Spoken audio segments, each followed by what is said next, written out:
lectura de la Biblia, obrando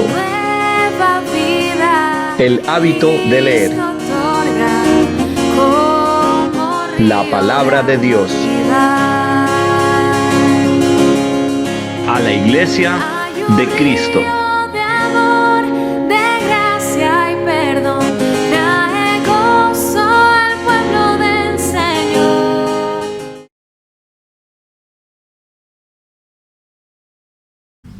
Hola hermanos, me da mucho gusto que podamos estar juntos en la lectura devocional del día de hoy de la palabra de Dios. Voy a pedirles por favor que preparen sus Biblias. Vamos a leer la versión Reina Valera 1960 y voy a pedirles por favor que nos ubiquemos en el segundo libro de Crónicas, capítulo 5. El día de hoy vamos a leer algunos capítulos muy interesantes de este libro de la Biblia. Y como en cada ocasión, quiero recordarles, soy el pastor Germán Álvarez Martínez, pastor de la Iglesia Bautista Misionera en Arenal, y estamos ubicados al oriente de la Ciudad de México. Les invito a que tengan lista su Biblia, ya sea de manera física o de manera electrónica. Lo más importante es que tenemos que tener a la mano, primero que nada, nuestra Biblia, tener una disposición en nuestra mente y en nuestro corazón para que el Espíritu de Dios, hermanos, hable a nuestro espíritu. Y mientras encontramos el pasaje de la Biblia, quiero recordarles también, hermanos, que nos den un like, que nos dejen un comentario, que compartan esta lectura devocional en sus redes sociales, que se suscriban a nuestro canal en Facebook, Lectura de la Biblia en un año, a nuestro canal en YouTube, Lectura de la Biblia, que compartan este video y vuelvo a comentarles, hermanos, que estemos listos. Voy a invitarles a que hagamos una breve oración. Padre, te damos las gracias por tu palabra, que tu Santo Espíritu hable a nuestra mente, a nuestro corazón y nos transforme para ser semejantes a Cristo Jesús. En el nombre de tu Hijo oramos, Padre, y te pedimos que seas con nosotros. Amén. Amén. Muy bien, hermanos. Vamos a empezar la lectura de la palabra de Dios en 2 de Crónicas, capítulo 5, versículo 1. Dice así la escritura, hermanos. Acabada toda la obra que hizo Salomón para la casa de Jehová, metió Salomón las cosas que David su padre había dedicado, y puso la plata y el oro y todos los utensilios en los tesoros de la casa de Dios. Entonces Salomón reunió en Jerusalén a los ancianos de Israel y a todos los príncipes de las tribus, los jefes de las familias de los hijos de Israel, para que trajesen el arca del pacto de Jehová de la ciudad de David, que es Sión. Y se congregaron con el rey todos los varones de Israel para la fiesta solemne del mes séptimo. Vinieron pues todos los ancianos de Israel, y los levitas tomaron el arca, y llevaron el arca y el tabernáculo de reunión, y todos los utensilios del santuario que estaban en el tabernáculo, los sacerdotes y los levitas los llevaron. Y el rey Salomón y toda la congregación de Israel, que se había reunido con él delante del arca, sacrificaron ovejas y bueyes, que por ser tantos no se pudieron contar ni numerar. Y los sacerdotes metieron el arca del pacto de Jehová en su lugar, en el santuario de la casa, en el lugar santísimo, bajo las alas de los querubines. Pues los querubines extendían las alas sobre el lugar del arca, y los querubines cubrían por encima así el arca con sus barras. E hicieron salir las barras, de modo que se viesen las cabezas de las barras del arca delante del lugar santísimo, mas no se veían desde fuera, y allí están hasta hoy. En el arca no había más que las 2 tablas que Moisés había puesto en Horeb, con las cuales Jehová había hecho pacto con los hijos de Israel cuando salieron de Egipto. Y cuando los sacerdotes salieron del santuario, porque todos los sacerdotes que se hallaron habían sido santificados y no guardaban sus turnos, y los levitas cantores, todos los de Asaf, los de Man y los de Jedutún, juntamente con sus hijos y sus hermanos, vestidos de lino fino, estaban con címbalos y salterios y arpas al oriente del altar, y con ellos 120 sacerdotes que tocaban trompetas. Cuando sonaban pues las trompetas, y cantaban todos a una, para alabar y dar gracias a Jehová, y a medida que alzaban la voz con trompetas y címbalos y otros instrumentos de música, y alababan a Jehová, diciendo, porque Él es bueno, porque su misericordia es para siempre. Entonces la casa se llenó de una nube, la casa de Jehová. Y no podían los sacerdotes estar allí para ministrar por causa de la nube, porque la gloria de Jehová había llenado la casa de Dios. Capítulo 6. Yo pues he edificado una casa de morada para ti, y una habitación en que mores para siempre. Y volviendo el rey su rostro, bendijo a toda la congregación de Israel, y toda la congregación de Israel estaba en pie. Y él dijo: bendito sea Jehová Dios de Israel, quien con su mano ha cumplido lo que prometió con su boca a David mi padre, diciendo: desde el día que saqué a mi pueblo de la tierra de Egipto, ninguna ciudad he elegido de todas las tribus de Israel para edificar casa donde estuviese mi nombre, ni he escogido varón que fuese príncipe sobre mi pueblo Israel. Mas a Jerusalén he elegido para que en ella esté mi nombre, y a David he elegido para que esté sobre mi pueblo Israel. Y David mi padre tuvo en su corazón edificar casa al nombre de Jehová, Dios de Israel. Mas Jehová dijo a David mi padre: respecto a haber tenido en tu corazón deseo de edificar casa a mi nombre, bien has hecho en haber tenido esto en tu corazón. Pero tú no edificarás la casa, sino tu hijo que saldrá de tus lomos, él edificará casa a mi nombre. Y Jehová ha cumplido su palabra que había dicho, pues me levanté yo en lugar de David mi padre, y me he sentado en el trono de Israel, como Jehová había dicho, y he edificado casa al nombre de Jehová Dios de Israel, y en ella he puesto el arca, en la cual está el pacto de Jehová que celebró con los hijos de Israel. Se puso luego Salomón delante del altar de Jehová, en presencia de toda la congregación de Israel, y extendió sus manos, porque Salomón había hecho un estrado de bronce de 5 codos de largo, de 5 codos de ancho, y de altura de 3 codos. Y lo había puesto en medio del adrio, y se puso sobre él, y se arrodilló delante de toda la congregación de Israel, y extendió sus manos al cielo, y dijo: Jehová, Dios de Israel, no hay Dios semejante a ti en el cielo ni en la tierra, que guardas el pacto y la misericordia con tus siervos que caminan delante de ti de todo su corazón. Que has guardado a tu siervo David mi padre lo que le prometiste. Tú lo dijiste con tu boca y con tu mano lo has cumplido, como se ve en este día. Ahora pues, Jehová Dios de Israel, cumple a tu siervo David mi padre lo que le has prometido, diciendo: no faltará de ti varón delante de mí, que se siente en el trono de Israel, con tal que tus hijos guarden su camino, andando en mi ley como tú has andado delante de mí. Ahora pues, oh Jehová Dios de Israel, cúmplase tu palabra que dijiste a tu siervo David. Mas ¿es verdad que Dios habitará con el hombre en la tierra? He aquí, los cielos y los cielos de los cielos no te pueden contener, cuanto menos esta casa que he edificado. Mas tú mirarás a la oración de tu siervo y a su ruego, oh Jehová Dios mío, para oír el clamor y la oración con que tu siervo ora delante de ti. Que tus ojos estén abiertos sobre esta casa de día y de noche, sobre el lugar del cual dijiste: mi nombre estará allí. Que oigas la oración con que tu siervo ora en este lugar. Asimismo, que oigas el ruego de tu siervo y de tu pueblo Israel, cuando en este lugar hicieren oración, que tú oirás desde los cielos, desde el lugar de tu morada, que oigas y perdones.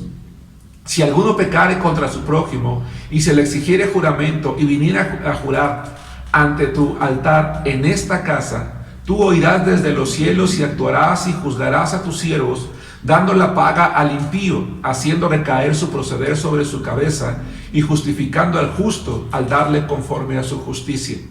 Si tu pueblo Israel fuere derrotado delante del enemigo por haber prevaricado contra ti, y se convirtiere, y confesare tu nombre, y rogare delante de ti en esta casa, tú oirás desde los cielos, y perdonarás el pecado de tu pueblo Israel, y les harás volver a la tierra que diste a ellos y a sus padres. Si los cielos se cerraren y no hubiere lluvias por haber pecado contra ti, si oraren a ti hacia este lugar, y confesaren tu nombre, y se convirtieren de sus pecados cuando los afligieres, tú los irás en los cielos y perdonarás el pecado de tus siervos, de tu pueblo y de tu pueblo Israel, y les enseñarás el buen camino para que anden en él, y darás lluvia sobre su tierra que diste por heredad a tu pueblo.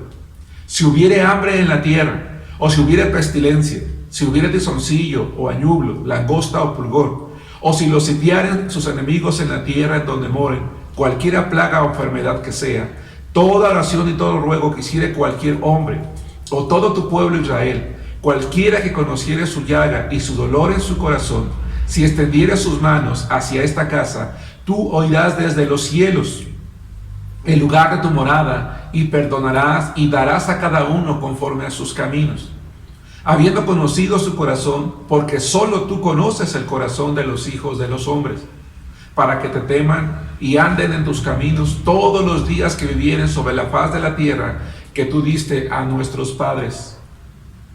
Y también al extranjero que no fuere de tu pueblo Israel, que hubiere venido de lejanas tierras a causa de tu gran nombre y de tu mano poderosa y de tu brazo extendido, si viniere y orare hacia esta casa. Tú oirás desde los cielos, desde el lugar de tu morada, y harás conforme a todas las cosas por las cuales hubiere clamado a ti el extranjero, para que todos los pueblos de la tierra conozcan tu nombre y te teman, así como tu pueblo Israel, y sepan que tu nombre es invocado sobre esta casa que yo he edificado. Si tu pueblo saliere a la guerra contra sus enemigos, por el camino que tú les enviares, y oraren a ti, hacia esta ciudad que tú elegiste, hacia la casa que he edificado a tu nombre, tú oirás desde los cielos su oración y su ruego, y ampararás su causa. Si pecaren contra ti, porque no hay hombre que no peque, y te enojares contra ellos, y los entregares delante de sus enemigos, para que los tomaren, los lleven cautivos a tierra de enemigos lejos o cerca, y ellos volvieren en sí en la tierra donde fueren llevados cautivos, si se convirtieren y oraren a ti en la tierra de su cautividad, y dijeren: pecamos, hemos hecho inicuamente, impíamente hemos hecho, si se convirtieren a ti de todo su corazón y de toda su alma en la tierra de su cautividad, donde los hubieren llevado cautivos, y oraren hacia la tierra que tú diste a sus padres, hacia la ciudad que tú elegiste y hacia la casa que he edificado a tu nombre, tú oirás desde los cielos, desde el lugar de tu morada, su oración y su ruego, y ampararás su causa y perdonarás a tu pueblo que pecó contra ti. Ahora pues, oh Dios mío, te ruego que estén abiertos tus ojos y atentos tus oídos a la oración en este lugar. Oh Jehová Dios, levántate ahora para habitar en tu reposo. Tú y el arca de tu poder, oh Jehová Dios, sean vestidos de salvación tus sacerdotes, y tus santos se regocijen en tu bondad. Jehová Dios, no rechaces a tu ungido, acuérdate de tus misericordias para con David tu siervo. Capítulo 7. Cuando Salomón acabó de orar, descendió fuego de los cielos y consumió el holocausto y las víctimas, y la gloria de Jehová llenó la casa. Y no podían entrar los sacerdotes en la casa de Jehová, porque la gloria de Jehová había llenado la casa de Jehová. Cuando vieron todos los hijos de Israel descender el fuego y la gloria de Jehová sobre la casa, se postraron sobre sus rostros en el pavimento y adoraron y alabaron a Jehová, diciendo: porque Él es bueno y su misericordia es para siempre. Entonces el rey y todo el pueblo sacrificaron víctimas delante de Jehová. Y ofreció el rey Salomón en sacrificio 22,000 bueyes y 120,000 ovejas, y así dedicaron la casa de Dios el rey y todo el pueblo. Y los sacerdotes desempeñaban su ministerio, también los levitas con los instrumentos de música de Jehová, los cuales había hecho el rey David para alabar a Jehová, porque su misericordia es para siempre. Cuando David alababa por medio de ellos, asimismo los sacerdotes tocaban trompetas delante de ellos, y todo Israel estaba en pie. También Salomón consagró la parte central del atrio que estaba delante de la casa de Jehová, por cuanto había ofrecido allí los holocaustos y la grosura de las ofrendas de paz, porque en el altar de bronce que Salomón había hecho no podían caber los holocaustos, las ofrendas y las grosuras. Entonces hizo Salomón fiesta 7 días, y con él todo Israel, una gran congregación desde la entrada de Amad hasta el arroyo de Egipto. Al 8º día hicieron solemne asamblea, porque habían hecho la dedicación del altar en 7 días, y habían celebrado la fiesta solemne por 7 días. Y a los 23 días del mes séptimo envió al pueblo a sus hogares, alegres y gozosos de corazón, por los beneficios que Jehová había hecho a David y a Salomón y a su pueblo Israel. Terminó pues Salomón la casa de Jehová y la casa del rey, y todo lo que Salomón se propuso hacer en la casa de Jehová y en su propia casa fue prosperado. Y apareció Jehová a Salomón de noche y le dijo: yo he oído tu oración y he elegido para mí este lugar por casa de sacrificio. Si yo cerrare los cielos para que no haya lluvia, y si mandare la langosta que consuma la tierra, o si enviare pestilencia a mi pueblo, si se humillare mi pueblo, sobre el cual mi nombre es invocado, y oraren, y buscaren mi rostro, y se convirtieren de sus malos caminos, entonces yo oiré desde los cielos, y perdonaré sus pecados, y sanaré su tierra. Ahora estarán abiertos mis ojos y atentos mis oídos a la oración en este lugar. Porque ahora he elegido y santificado esta casa para que esté en ella mi nombre para siempre, y mis ojos y mi corazón estarán ahí para siempre. Y si tú anduvieres delante de mí como anduvo David tu padre, e hicieres todas las cosas que yo te he mandado, y guardares mis estatutos y mis decretos, yo firmaré el trono de tu reino, como pacté con David tu padre, diciendo, no te faltará varón que gobierne en Israel. Mas si vosotros os volvieres y dejares mis estatutos y mandamientos que he puesto delante de vosotros, y fueres y sirvieres a dioses ajenos y los adorares, yo os arrancaré de mi tierra que os he dado, y esta casa que he santificado a mi nombre, yo la arrojaré de mi presencia y la pondré por burla y escarnio de todos los pueblos. Y esta casa que es tan excelsa será espanto a todo el que pasare y dirá, ¿por qué ha hecho así Jehová a esta tierra y a esta casa? Y se responderá, por cuanto dejaron a Jehová Dios de sus padres, que los sacó de la tierra de Egipto, y han abrazado a dioses ajenos y los adoraron y sirvieron. Por eso Él ha traído todo este mal sobre ellos. Hermanos, hasta aquí la palabra de Dios. Y como pueden darse cuenta, hermanos, los capítulos que acabamos de leer tienen un contenido extraordinario. Vamos a tomar únicamente 3 lecciones para la vida cotidiana el día de hoy. Primero que nada, hermanos, la primera aplicación práctica que quiero tomar de esta lectura es la relevancia, la importancia de la presencia de Jehová, hermanos, en el templo, en el lugar que Salomón había edificado y que había consagrado a Jehová. Dice la palabra de Dios que una vez que terminó toda la ceremonia de la cual ya hemos realizado la lectura, que la casa de Jehová se llenó de la presencia del Señor, de tal manera que ya no podían seguir ministrando allí dentro, hermanos, los sacerdotes. La casa de Jehová había llenado la casa de Dios, dice el capítulo 5, versículos 13 y 14. Es maravilloso cómo Salomón ora delante del Señor, diciendo que en su corazón está el anhelo de construir una casa en la que su presencia more para siempre. Y es esa frase que yo quiero tomar del capítulo 6, versículo 2. Dice, una habitación en que mores para siempre. El judío estaba acostumbrado a que la Shekinah de Dios, la presencia de Jehová, que había descendido desde el tabernáculo, estuviera allí en el lugar santísimo. Y por supuesto que el anhelo de Salomón es que eso fuera de manera permanente por generaciones y generaciones de por vida. Lamentablemente, a través del tiempo, el pueblo de Israel falló y la gloria de Jehová terminó yéndose, apartándose en este caso del pueblo. Pero hermanos, la gloria de Jehová era nada más ni nada menos que su presencia, su santidad en medio del pueblo. A causa de que la presencia de Jehová moraba entre ellos, el pueblo no podía entrar al templo y menos al lugar santísimo. Cualquiera que se atrevía a entrar o a cruzar la puerta de acceso al tabernáculo de origen, o en este caso al templo, pues lo hacía con el riesgo, ¿verdad?, total de caer muerto, en virtud de que nadie podía entrar donde estaba la santidad o la gloria de Jehová. Sin embargo, el pueblo de Israel se regocijaba porque la presencia de Dios iba entre ellos, aunque no podían tener acercarse algo tan estrecho como ellos hubieran deseado quizás en algún momento en su vida.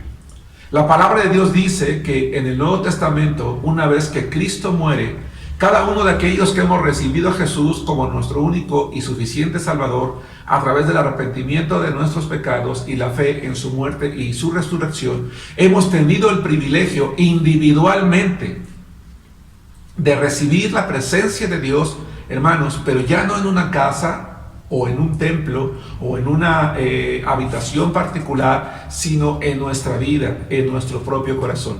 No estoy diciendo que la presencia de Dios no está en el templo de reunión, no. Estamos hablando aquí, ¿verdad?, de que la gloria de Dios que moraba, la presencia de Dios que moraba en el templo, es la misma presencia de Dios que mora ahora en nuestro corazón, porque la palabra de Dios dice que cuando nosotros recibimos el Espíritu Santo, Él viene a morar a nuestros corazones. Hechos 19:10, el apóstol Pablo encuentra a unos hombres en Éfeso que se decían a sí mismos discípulos, y Pablo se apresura a investigar acerca de su salvación y les plantea una pregunta muy importante. ¿Recibieron el Espíritu Santo cuando creyeron? Porque eso es lo que ocurre. Lamentablemente en muchas iglesias hay por el mundo engañando a la gente y diciendo que esto no es cierto, que el Espíritu Santo se recibe después, y motivan a sus miembros, a sus iglesias, a estar orando al Espíritu Santo y decir: Espíritu Santo, ven. Hay artistas muy famosos que cantan al Espíritu Santo y dicen: ven a mí, desciende. Eso es falso, eso es un error doctrinal, porque el Espíritu Santo viene a la presencia de cada hombre y mujer que le recibe como Salvador personal. Salomón quería que la Shekinah de Dios permaneciera para siempre en el templo, lo cual lamentablemente no ocurrió. Sin embargo, en el creyente, la presencia de Dios por medio de su Espíritu permanece para siempre, como una garantía no solo de que somos hijos de Dios, sino que Él vendrá, porque el Señor viene, hermanos, vendrá por cada uno de los que hemos creído en Él, y precisamente el símbolo o la señal a través de la cual va a identificar a cada uno de sus hijos es el Espíritu Santo. La primera epístola de Juan, capítulo 3, versículo 4 dice: y el que guarda sus mandamientos permanece en Dios y Dios en él. Y en esto sabemos que permanece en nosotros por el Espíritu que nos ha dado. Hermanos, qué gran responsabilidad. Porque el judío no podía entrar al tabernáculo y por ende, por consecuencia, no podía entrar al templo. Porque la santidad de Dios, la presencia de Dios estaba allí. Sin embargo, nosotros hoy en día que tenemos al Espíritu Santo, hermanos, la misma presencia de Dios en nosotros, muchas veces vivimos contaminándonos, viviendo en pecado, introduciendo a nuestra mente, a nuestro corazón, a nuestra vida, toda clase de suciedad y de maldad, deshonrando a aquel que habita en nosotros, que es el Espíritu Santo de Dios. Por la gracia de Dios, hermanos, los millones de creyentes que habemos en el mundo no hemos caído muertos, ¿verdad?, uno tras otro, porque Dios es misericordioso, pero que en aquel entonces quien se atrevía a cruzar la puerta caía muerto. Hoy yo te hago un llamado, hermano, hermana, y me hago un llamado en primer lugar a mí mismo, a recordar que la gloria de Dios, el Espíritu de Dios permanece en cada uno de nosotros, y que por lo tanto debemos de vivir en obediencia y santidad, honrando así la presencia de Dios en nosotros. La segunda aplicación que quiero tomar la encuentro en el capítulo 6, versículo 10, que dice: y Jehová ha cumplido su palabra que había dicho. Quiero hablar acerca de la fidelidad de Dios. Dice la segunda epístola de Pablo a Timoteo, capítulo 2, versículo 13, que si fuéramos infieles, Él permanece fiel, porque Él no puede negarse a sí mismo. Dios es alguien que cumple lo que promete, que cumple su palabra. En la Biblia hay cientos de promesas que ya se cumplieron, y hay otro tanto que todavía no se cumplen, y que sin embargo cada uno de nosotros podemos mantener y debemos mantener nuestra mirada puesta en el Señor Jesucristo, porque Él es fiel, porque Él es Dios. Me puede fallar un amigo, mi cónyuge, mi hermano, el pastor de la iglesia misma, cualquier persona en la que yo deposite mi confianza, pero Dios jamás me va a fallar, porque Él es fiel. Una palabra que continuamente se repite en el Antiguo Testamento es: y Jehová cumplió, y Jehová hizo, y Jehová llevó a cabo. Y cada una de las promesas que Él venía dando a sus profetas, a sus reyes o a su pueblo en general, cada palabra se ha cumplido. Por eso es que nosotros lo mejor que podemos hacer con este libro es leerlo, meditarlo todos los días. Hoy, una vez más, hermano, hermana, yo te invito a que la palabra de Dios sea ese alimento espiritual que tú y yo tomamos cada día de vida, a que te ciñas a este ministerio de lectura de la palabra de Dios, a que lo compartas con miles de personas, porque el mundo necesita leer la palabra. Y los cristianos debemos de ir adelante en la confianza a Dios, porque Él es fiel, Él es alguien que cumple. Qué hermoso es ver que un hijo, en este caso Salomón, está dándose cuenta de que lo que Dios había dicho a su padre, Dios lo había cumplido. Y tenemos nosotros hoy la responsabilidad de enseñarles a nuestros hijos que Dios es fiel y que Él cumple, para que nuestros hijos crezcan creyendo y confiando en la misma fidelidad de Dios, para que cuando nosotros ya no estemos con ellos, para apoyarlos económicamente, darles un consejo, darles un abrazo o ser esa puerta de ayuda o de salida, como querramos verlo, ellos acudan al Señor. Y no es que hoy no lo hagan, sino que como personas acostumbramos a correr con alguien que podamos ver, tocar o sentir. Quizás somos las personas que ellos busquen, pero incluso desde hoy debemos de aprender todos nosotros y nuestros hijos a confiar en la fidelidad de Dios. Y la tercera enseñanza práctica, hermanos, es la oración. La oración. En esta porción que me tocó leer a mí está el famoso capítulo 7, versículo 14, que dice: si se humillare mi pueblo sobre el cual mi nombre es invocado, y oraren y buscaren mi rostro. Cientos de predicaciones se han dado de esta hermosa porción, hermanos. Yo no quiero caer en la tentación de centrarme en ese verso, sino en qué generó ese verso. Y es que Salomón, hermanos, está consagrando el templo. Pero hay algo muy interesante. El templo era un lugar de sacrificio, y así lo aceptó Jehová. Pero Salomón hace algo que va más allá de la mente de su pueblo, y lo consagra no solamente como un lugar de sacrificio, puesto que miles de animales fueron sacrificados, sino que lo más importante, hermanos, es que lo consagró como un lugar de reunión.